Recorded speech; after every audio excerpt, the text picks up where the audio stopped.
Hey guys, welcome back. So today we're going to be making apple pastries. So we're going to start off in a bowl and we're going to add in some flour and some salt, just a pinch of salt.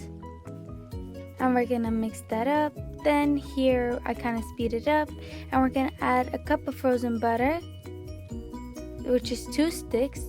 And all we're simply going to do is mix it up with the fork, just so the butter could get coated in flour. But then we go in with our hands. As you can see, that looks great. Nice and crumbly texture, just like cookie crumbs, which is what we want. So now to this, we're gonna add in some apple cider vinegar. You could just use plain vinegar, but I think apple cider is better for me.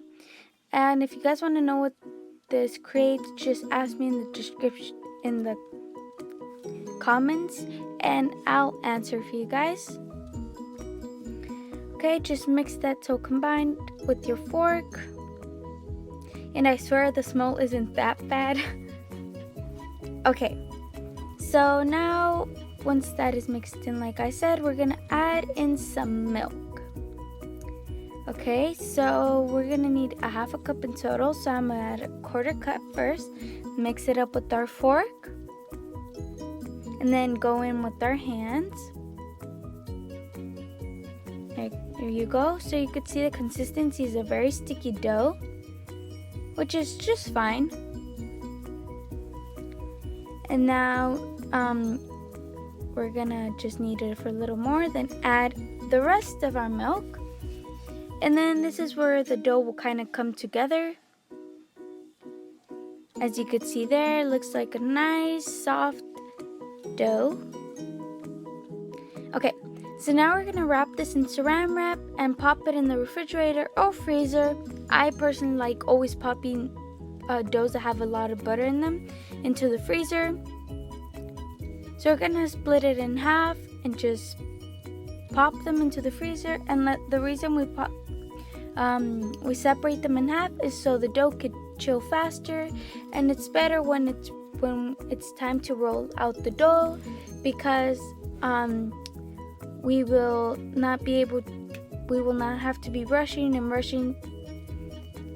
We could just take our sweet time. Okay, so like I said, wrap it in saran wrap, plastic wrap, whatever you want to call it. You could even do this in parchment paper, that'd be great too.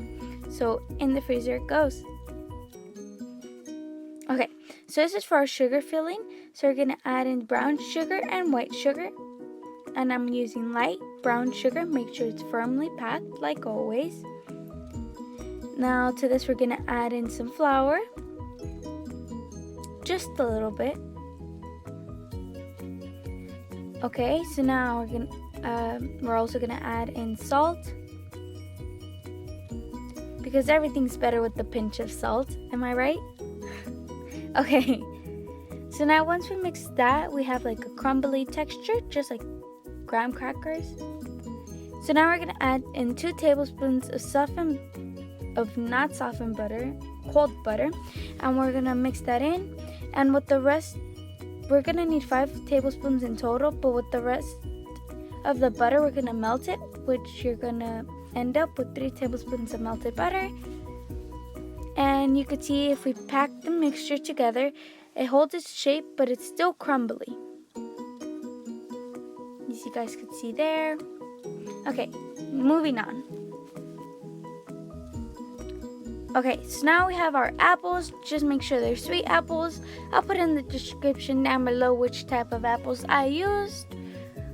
Okay, so now we're just gonna peel it. Make sure you save that peel. It goes great in green smoothies or just to snack on them. Okay, so now the cutting part. So we want to cut these apple slices, or rounds if you will. They're more like rounds, to about 1/8 of an inch, 1/2 an inch.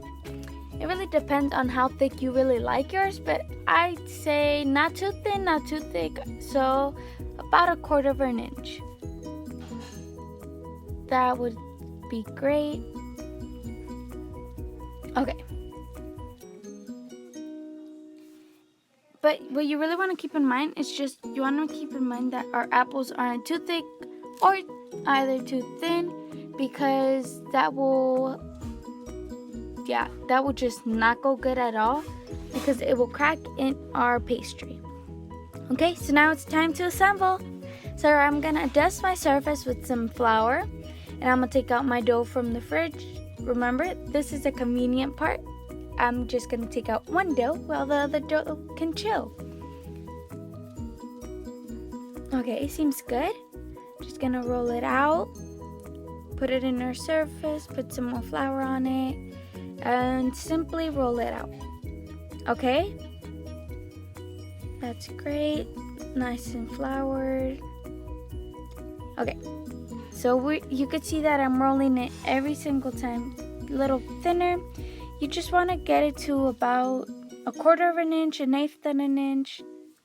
Okay, so now I have this glass. You don't need no cookie cutters, but if you do have cookie cutters, that'd be great. But I just found whatever I had around my house, because that works as well. Look at that cup. And now once I'm all done with that dough, I bring out my pan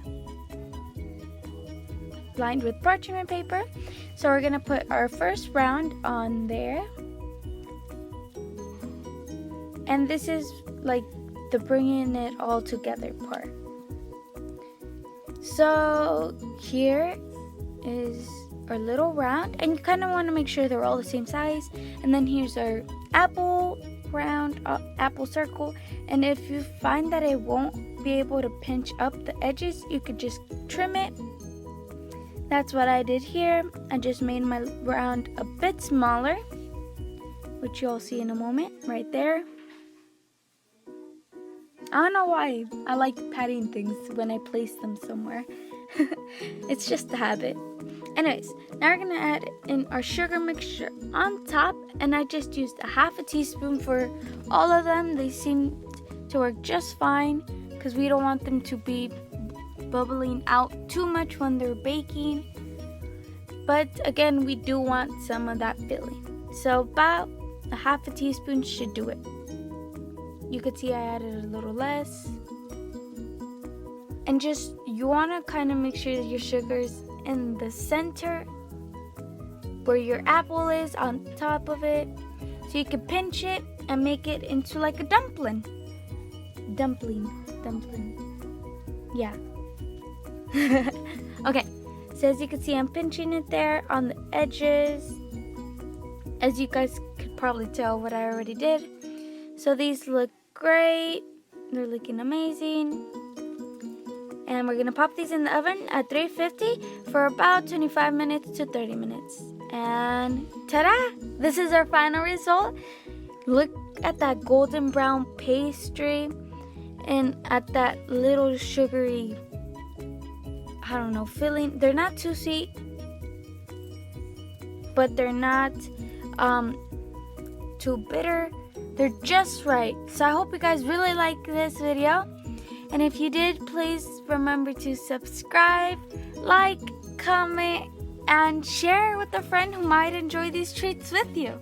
So thank you guys so much for watching, like I said, and see you next time. Bye!